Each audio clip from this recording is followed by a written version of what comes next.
After going through this video, you will be able to explain what is HTML and its significance, understand different types of HTML tags, elements, and attributes.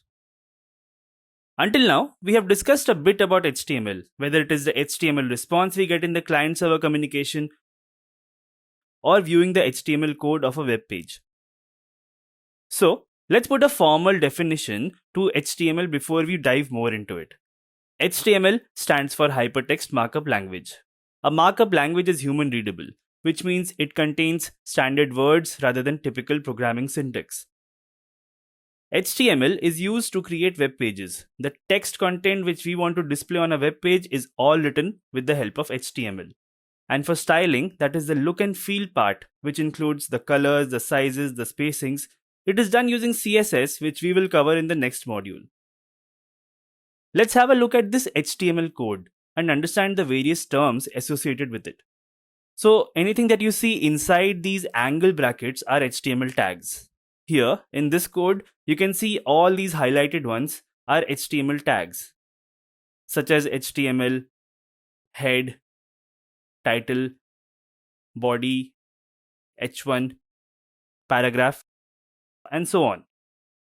The HTML tags usually come in pairs. They have an opening tag and a closing tag. For example, this h1 HTML tag is used to define the main heading. You can see one opening and one closing tag. The closing tags always start with a /. And anything between the opening and closing HTML tag is referred to as content. Here, in this case, the content is this is a heading. Now there are some tags that cannot have any content. For example, you can see this HR tag, which is responsible to draw a horizontal line like this. For such tags, there is no need to have separate opening and closing tags, and in such cases, we have self-closing tags. So, self-closing tags are nothing but the combination of opening and closing tags. Similar to closing tags, self-closing tags also have a /, but just after the tag name. We earlier said that this tag cannot have any content. This means even if you enter any content in between the HR tag, the content won't get printed in the output, and we will only see a horizontal line. Now, in some of the tags, you can see key value pairs, like something equal to something inside the opening tags. For example, this A tag or anchor tag. You can see the key value pair, that is href is equal to some link, and in case of img tag, you can see src equal to something. This additional information that is being passed to an element are called as attributes. Attributes must be present inside the opening tag before the brackets closes and are enclosed within double inverted commas. Now you might ask, what is an element? Well, an HTML element is everything from the opening tag to the closing tag along with the content that is present in between. Like this is the body element and this is the h1 element.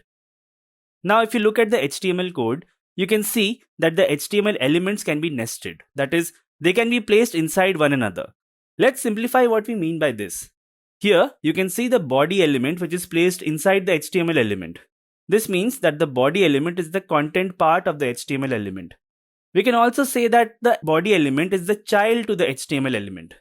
And inversely, the HTML element is the parent to the body element.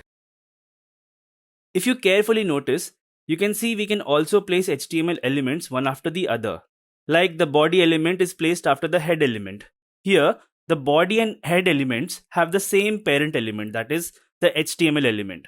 So we can say that head element and body element are siblings to each other. Similarly, HR element is a sibling to H1 element. Also, please remember that there can never be an overlapping of HTML elements. That is, if an element starts inside another element, it has to end before the parent element ends.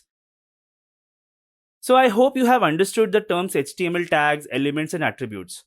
Now, let us look at another aspect which is very important for web developers, that is indentation. Let me rearrange this code. Now, have a look. Does it make any sense?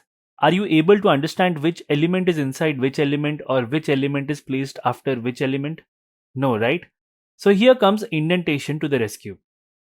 Indentation is a way to write your code to convey a proper program structure. It means adding some leading spaces before each line in such a way that without reading, only by looking at the code, we can understand the program structure. Now, how can we use indentation to make code look structured and readable? This is what we will see in the next video, so stay tuned.